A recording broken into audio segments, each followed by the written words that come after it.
सबसे पहले बात करते हैं बिजली कंपनियों में तकनीकी सहायक 3 भर्ती परीक्षा से जुड़ी खबर की। 1512 पदों पर आयोजित भर्ती में पहले दिन ही विवाद। राजधानी इंजीनियरिंग कॉलेज में कई आवेदक परीक्षा से रखे गए वंचित। रेनवाल के पास राजधानी इंजीनियरिंग कॉलेज में परीक्षा स्थगित की गई। तकनीकी कारणों से काफी बच्चे पहली पारी में परीक्षा देने से वंचित हो गए थे। अभ्यर्थियों के हंगामा मचाने पर आनन फानन में सेंटर पर पहुंचे डिस्कॉम अधिकारी। तकनीकी दिक्कतों को समझने के बाद सेंटर की दोनों पारियों की परीक्षा को स्थगित कर दिया गया। इस सेंटर पर दोनों पारियों के लिए कुल 880 अभ्यर्थी किए गए थे रजिस्टर। परीक्षा स्थगित होने पर आक्रोशित युवाओं ने प्रशासन के खिलाफ नारेबाजी की है और ऐसा लग रहा है मानो राजस्थान के अंदर बेरोजगारों के साथ अच्छे दिन नहीं चल रहे हैं, किस्मत साथ नहीं दे रही, क्योंकि कहीं पेपर लीक हो रहे हैं और कहीं इस तरीके की समस्याएं जिन्हें आप टेक्निकल समस्या कह सकते हैं। और ऐसी दिक्कतें यहां आई और इसकी वजह से दोनों पारियों की परीक्षा स्थगित करनी पड़ी। दोनों पारियों में कुल 880 अभ्यर्थी रजिस्टर्ड थे और परीक्षा स्थगित होने पर आक्रोशित युवाओं ने प्रशासन के खिलाफ नारेबाजी की। प्रदेश के अन्नदाताओं को मुख्यमंत्री गहलोत की बड़ी सौगात। किसानों को कृषि यंत्रों की खरीद के लिए मिलेगा अनुदान। 2 वर्ष में मिलेगा 108.80 करोड़ रुपए का अनुदान। किसानों को tractor, thresher, rotavator, reaper, seed drill आदि उपकरण उपलब्ध करवाने के लिए सब्सिडी दी जाएगी। प्रस्ताव में लाभान्वित किसानों में न्यूनतम 30% लघु एवं सीमांत किसानों को शामिल किया जाएगा। जीएसएस पीएफओ के माध्यम से 600 कस्टम हायरिंग सेंटर स्थापित किए जाएंगे। जीएसएस के माध्यम से न्यूनतम 70% कस्टमर हायरिंग केंद्र भी स्थापित होंगे। प्रति केंद्र को 8 लाख रुपए राशि का अनुदान दिया जाएगा और यह अधिकतम होगा, इससे ऊपर नहीं दिया जाएगा। 400 ड्रोन उपलब्ध करवाने का प्रावधान भी इस प्रस्ताव के अंदर किया गया है। और अब बात करते हैं मुख्यमंत्री अशोक गहलोत की एक और सौगात। दरअसल कैंसर मरीजों को मुख्यमंत्री अशोक गहलोत ने बड़ी सौगात दी है। कैंसर संस्थान के लिए मुख्यमंत्री अशोक गहलोत ने मंजूरी दे दी है। कैंसर संस्थान के लिए 65 करोड़ रुपए की मंजूरी दी गई है। राज्य कैंसर संस्थान के वर्तमान भवन के ऊपर 6 मंजिल निर्माण करवाने उपकरण खरीद के लिए वित्त विभाग को भेजा गया है प्रस्ताव। और ये मुख्यमंत्री की तरफ से बड़ी सौगात इसलिए क्योंकि एक तरफ मुख्यमंत्री अशोक गहलोत ने चिरंजीवी योजना के अंदर कैंसर जैसी विकराल बीमारी को एड ऑन करा के लाखों मरीजों को राहत दी है और दूसरी तरफ इस गंभीर बीमारी को गंभीरता से लेते हुए मुख्यमंत्री ने एक और सौगात दी और कैंसर संस्थान के लिए 65 करोड़ रुपए की मंजूरी दे दी गई है। राज्य कैंसर संस्थान के वर्तमान जो भवन है उसी के ऊपर 6 मंजिल निर्माण कराया जाएगा। बाकायदा नए उपकरण खरीदे जाएंगे और इस पे जितना भी खर्चा आएगा उसके लिए वित्त विभाग को प्रस्ताव भेज दिया गया है।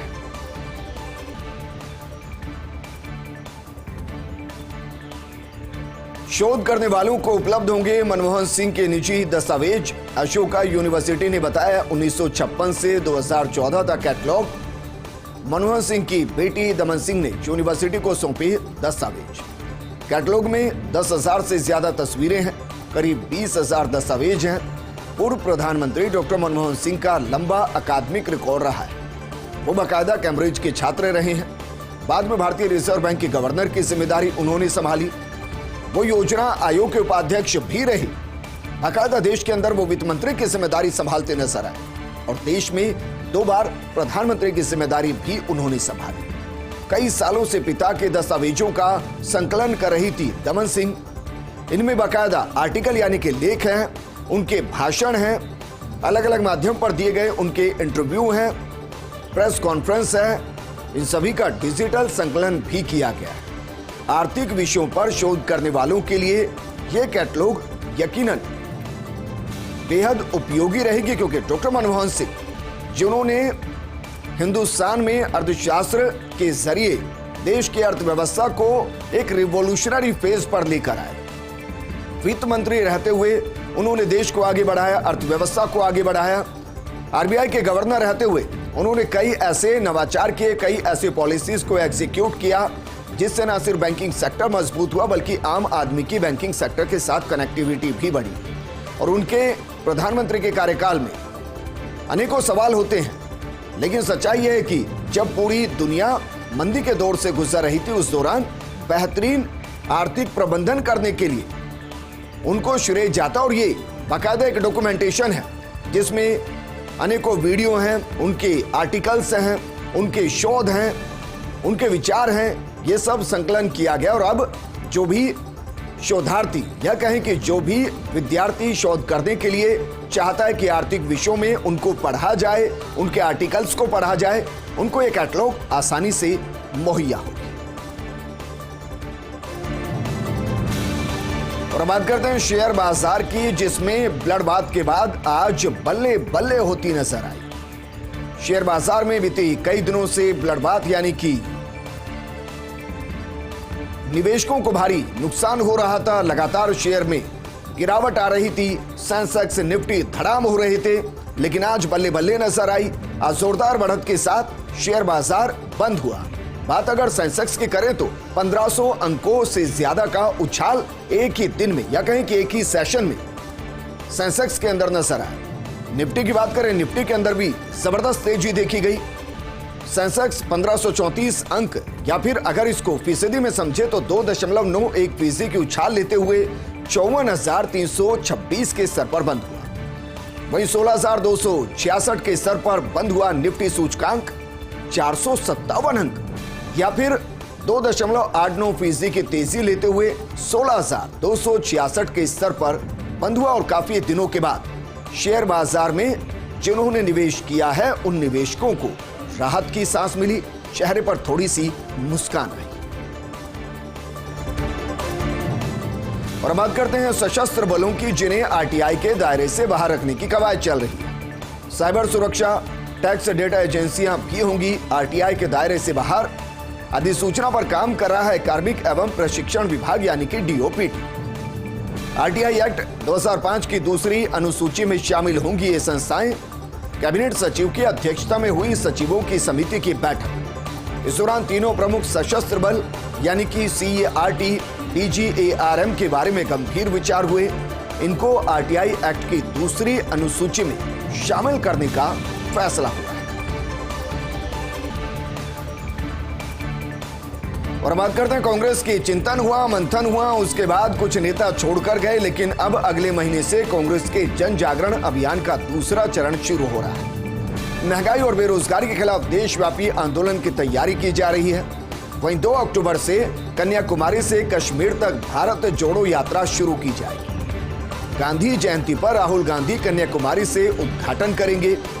कन्याकुमारी से कश्मीर तक 3000 किलोमीटर की भारत यात्रा की तैयारी की गई और इसके जरिए कांग्रेस एक बार फिर से बतौर विपक्ष पूरे देश में मजबूती से खड़ा होना चाहती है। अपने काडर को फिर से तैयार करना चाहती है। ब्लॉक स्तर तक, गांव स्तर तक, तहसील स्तर तक, गांव धाणी तक खुद को पहुंचाना चाहती है।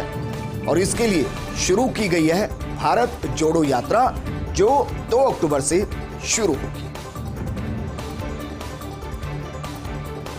और बात करते हैं हिंदुस्तान टाइम्स में राजीव सरदेसाई के लेख की। कांग्रेस को सबसे पहले अपने आप को बचाने की जरूरत है। तदर्थ नेतृत्व शैली के कारण कांग्रेस करीब करीब ठप हो चुकी है। उदयपुर घोषणा पत्र में बताई गई तत्काल सुधार की जरूरत, इसके लिए कांग्रेस को कुछ सख्त फैसले लेने की जरूरत है। अभी तो मजबूत विपक्ष की भूमिका में बिल्कुल नजर नहीं आ रही कांग्रेस।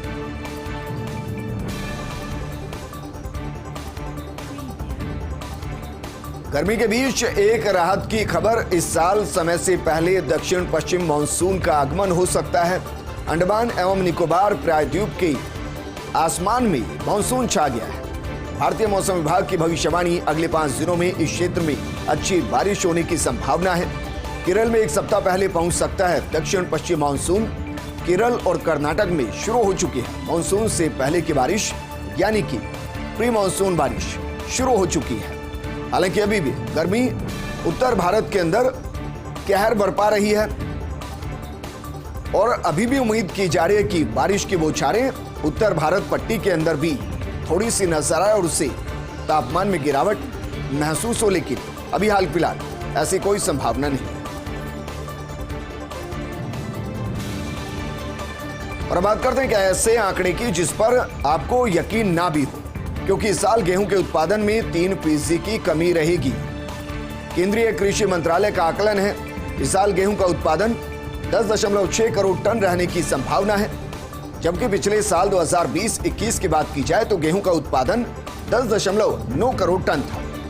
इस वर्ष फरवरी में लगाया गया था 11.1 टन उत्पादन का अनुमान, यानी कि 2 से 3% ज्यादा उत्पादन की उम्मीद लगाई गई थी, लेकिन जिस तरीके से तापमान तेजी से बढ़ा उसकी वजह से फसल को काफी नुकसान हुआ और अब वो नुकसान आंकड़ों में भी रिफ्लेक्ट हो रहा है, झलक रहा है। 2 से 3% गेहूं के उत्पादन में कमी और मार्च में तेज गर्मी के कारण गेहूं उत्पादन अनुमान में कमी आई और इसका असर निर्यात पर भी पड़ रहा है।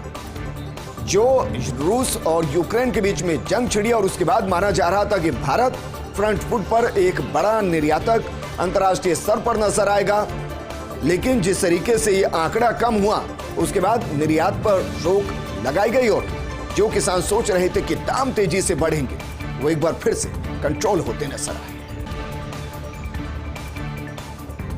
और अब बात करते हैं इंडियन एक्सप्रेस के एडिटोरियल की एग्जिट लॉन्च की। कांग्रेस ने हार्दिक पटेल की बात सुननी चाहिए थी।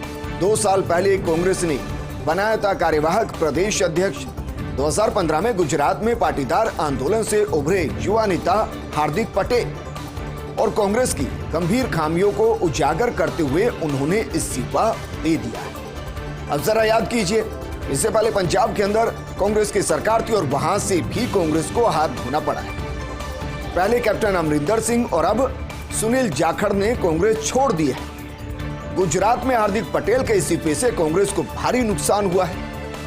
कैम्ब्रिज में राहुल गांधी देने वाले हैं कांग्रेस के बारे में व्याख्यान। हार्दिक पटेल ने क्यों छोड़ी कांग्रेस?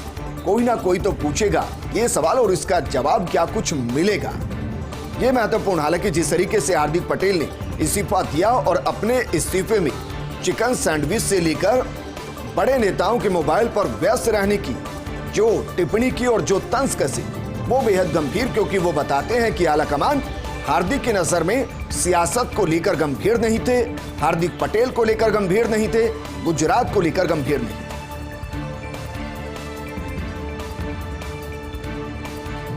प्रजापति ब्रह्मकुमारी ईश्वरीय विश्वविद्यालय का विशेष अभियान विश्वविद्यालय के राजयोग शैक्षणिक एवं शोध फाउंडेशन की तरफ से आयोजन किया गया है। प्रशासनिक उत्कृष्टता के लिए आध्यात्मिकता विषय पर शुरू किया गया है अभियान। राज्यपाल कलराज मिश्र ने राजभवन से ऑनलाइन संबोधित किया और कहा कि आत्मा के बारे में अधिकतम जानने का प्रयास करना ही आध्यात्म है। व्यक्ति जब अंतर्मुखी होकर चिंतन करता है तभी होता है सकारात्मकता का निर्माण। आध्यात्मिक चिंतन से व्यक्ति की संकल्प शक्ति बढ़ने के साथ वो जन कल्याण की तरफ प्रवृत्त हो जाता है। राज्यपाल ने कार्यक्रम में संविधान की उद्देशिका और मूल कर्तव्यों का वाचन भी करवाया। ओम शांति रिट्रीट सेंटर की निदेशक राजयोगिनी ब्रह्मकुमारी आशा दीदी ने संबोधित किया। और बात करते हैं साइबर अपराधियों की, जिनकी अब खैर नहीं। प्रदेश में हर जिले में खुलेगा साइबर थाना। इन दिनों साइबर क्राइम में हो रहा है रिकॉर्ड तोड़ बढ़ोतरी। ऐसे में साइबर थाने खुलने से अपराधों पर लगाम लगेगी। गृह विभाग ने थानों में स्टाफ के लिए जारी की प्रशासनिक स्वीकृति। प्रदेश में सभी थानों के लिए 480 पदों की प्रशासनिक स्वीकृति जारी की गई और जिस तरीके से ऑनलाइन ट्रांजैक्शन बढ़ा है उसके बाद साइबर ठगी भी तेजी से बढ़ी है और साइबर ठगी तेजी से बढ़ने की वजह से मामले तेजी से रजिस्टर हो रहे हैं, लेकिन अलग से कोई विंग ना होने की वजह से उनकी जांच नहीं हो पा रही और इससे साइबर अपराधियों के हौसले तेजी से बढ़े हैं। उसी को कंट्रोल करने के लिए ये एक महत्वपूर्ण फैसला लिया गया और महत्वपूर्ण फैसले में कहा गया है कि अब हर जिले में साइबर थाना खुलेगा ताकि इन साइबर क्राइम को करने वाले क्रिमिनल्स के रिकॉर्ड को कम किया जा सके, इनको सलाखों के पीछे पहुंचाया जा सके। सीआईएसएफ की तर्ज पर प्रदेश में होगी आरआईएसएफ। प्रदेश में जल्द होगा राजस्थान औद्योगिक सुरक्षा बल का गठन। औद्योगिक इकाइयों को सुरक्षित माहौल देने के लिए गहलोत सरकार की पहल औद्योगिक इकाइयों वाले जिलों में होगी RISF की तैनाती और इससे एक सुरक्षा का माहौल होगा, क्योंकि अमूमन हम देखते हैं कि जहां जहां औद्योगिक सेक्टर क्रिएट होता है वहां अपराध क्रिएट होता है और उसको कंट्रोल करने के लिए औद्योगिक इकाइयों को सुरक्षा मुहैया कराने के लिए RISF की तैनाती की जाएगी, यानी कि राजस्थान इंडस्ट्रियल सिक्योरिटी फोर्स, इसका गठन होगा और औद्योगिक इकाइयों को सुरक्षा दी जाएगी। शाही सफर को लग सकते हैं permanent break. Palace on Wheels के संचालन में केंद्र की नीति का रोड़ा। भारत गौरव ट्रेन पॉलिसी के चलते खटाई में पड़ा संचालन। पॉलिसी के तहत शाही ट्रेन अब रेवेन्यू शेयरिंग नहीं, हॉलेज पद्धति से चलेगी। ऐसे में पैलेस ऑन व्हील के संचालन के पेटे पर्यटन निगम को देने होंगे सालाना 28 करोड़ रुपए। एग्रीमेंट के दिन से ही पर्यटन निगम को रेलवे को देना होगा शुल्क। प्रति फेरे करीब 90 लाख रुपए हॉलेज शुल्क देना होगा, जबकि शाही ट्रेन का महज 8 महीने के सीजन में ही संचालन होता है। इसलिए पर्यटन निगम कर रहा निजी सहभागिता से ट्रेन संचालन के प्रयास, लेकिन ट्रेन की पर्यटक क्षमता और वर्तमान टैरिफ से इतनी रकम जुटाना लगभग असंभव है। वही निजी सहभागी न मिलने तक पर्यटन निगम नहीं कर सकता नया एग्रीमेंट। ऐसे में भरकस प्रयास के बाद भी पैलेस ऑन व्हील का ट्रैक पर लौटना बेहद मुश्किल है, लेकिन ये दोनों सरकारों को तय करना चाहिए कि ये ट्रेन चले, क्योंकि ये ट्रेन दुनिया के अंदर हिंदुस्तान की पहचान है। ये सिर्फ एक ट्रेन नहीं है, ये एक तरीके से भारत भ्रमण है कि जब कोई सैलानी विदेश से पैलेस ऑन व्हील के सफर पर निकलता है तो न सिर्फ यहाँ की संस्कृति को समझता है, बल्कि इससे जुड़े और भी कई सेक्टर्स हैं, जैसे ट्रैवल सेक्टर, जैसे होटल इंडस्ट्री, जिस तरीके से फूड इंडस्ट्री, और इसके अलावा वो तमाम चाहे ज्वेलरी व्यापार हो या फिर अलग अलग जगहों की अलग अलग ट्रेडमार्क हो। अगर ये ट्रेन बंद होती है तो न सिर्फ पर्यटन को एक बड़ा धक्का लगेगा, बल्कि टूरिज्म सेक्टर के लिए भी एक ऐसा रोड़ा जिसको पार कर पाना बेहद मुश्किल होगा।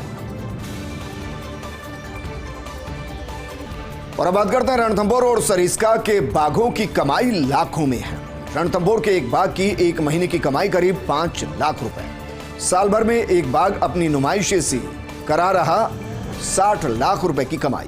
फिर भी बाघ संरक्षण और ट्रैकिंग के नाम पर बजट ना होने का ढिंढोरा पीटा जाता है।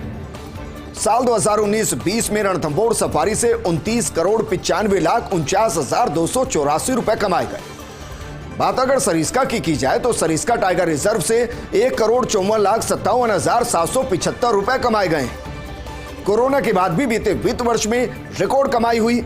बाघों की गाड़ी कमाई को क्यों नहीं बाघ संरक्षण में लगाया जाता है, एक बड़ा और गंभीर सवाल है। ट्रैकिंग टीम को आधुनिक उपकरण और बाघ मॉनिटरिंग को और ज्यादा सशक्त किया जाना चाहिए, बशर्ते बाघों की गाड़ी कमाई का सही दिशा में इस्तेमाल किया जाए। और हालात तो ये है कि सवाई माधोपुर में 40 बाघों की क्षमता, यानी कि जो सवाई माधोपुर का एरिया है, रणथंभौर का जो एरिया है, उसमें सिर्फ 40 बाघ अधिकतम रह सकते हैं और वर्तमान स्थिति में वहां 78 से ज्यादा बाघ हैं, यानी कि दोगुने हैं। टेरिटरी की लड़ाई है, संघर्ष है और उसमें बाघों की जान जाती है।